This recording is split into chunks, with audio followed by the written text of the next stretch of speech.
Police in the town of Bernalillo with a death investigation.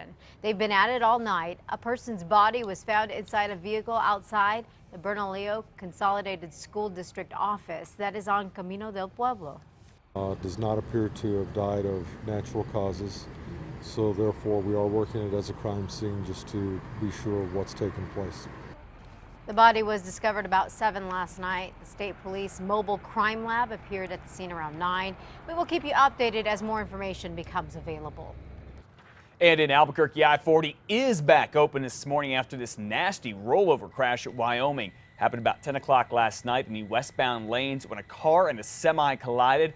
Firefighters had to rescue a woman trapped in that car. We're told she is now stable. And again, I-40 at Wyoming is all clear this morning. All right, at 5:01, a possible tax hike and more.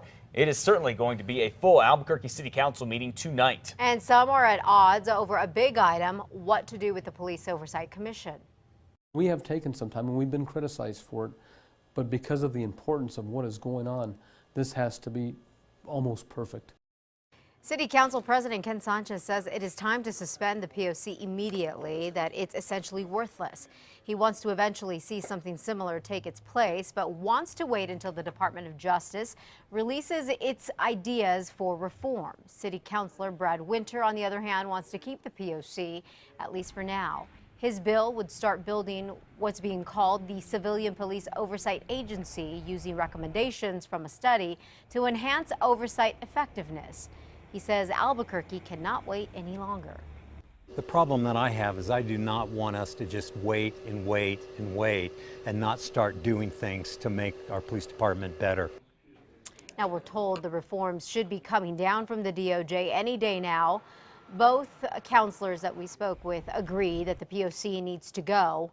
Winter says that he'd like to see it go by the end of the year. Both proposals from both counselors are expected to be voted on tonight. The meeting, by the way, begins at 5.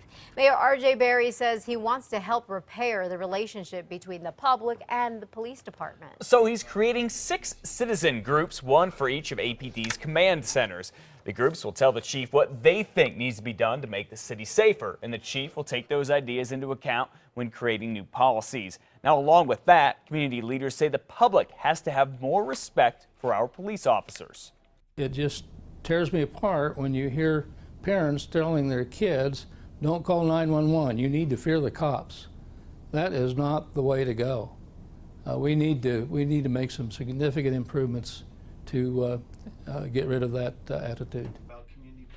Mayor Berry here hopes to have the citizen groups up and running by July.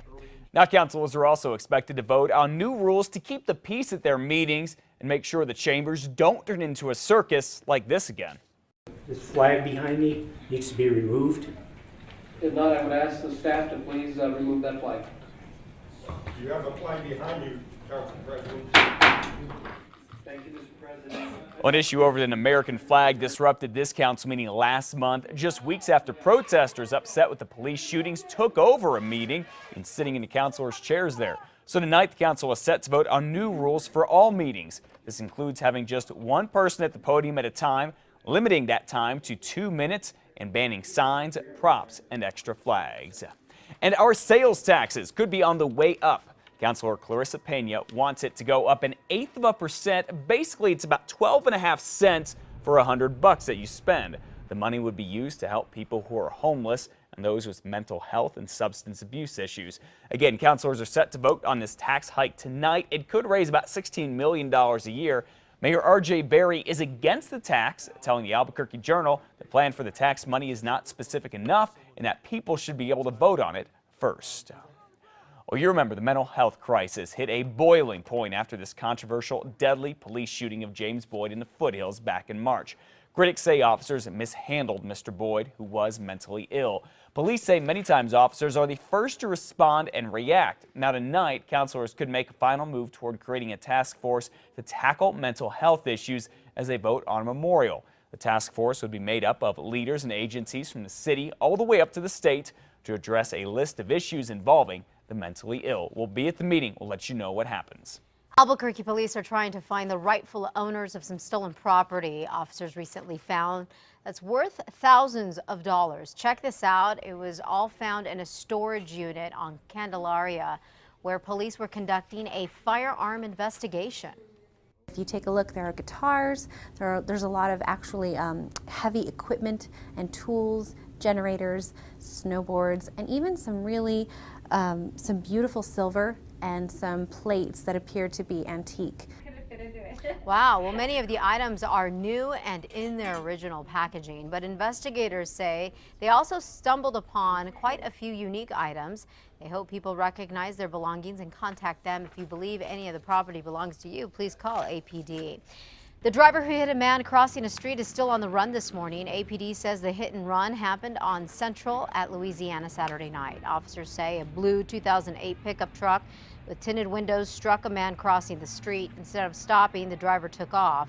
It's possible the truck will have heavy front and end damage and may have a license plate number of MAZ299.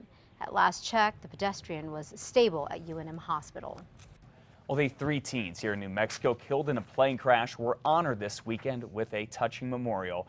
Ella Kirk, Michael Mahal, and Ella Myers attended Aldo Leopold High School in Silver City.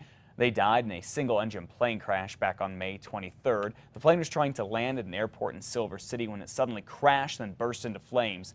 The school's Facebook page says it was a community memorial to honor the teenagers. It's still not clear exactly what caused that plane to go down. And a 4th person, the plane's pilot, Dr. Peter Hockla, also died. He was a doctor based here in Albuquerque.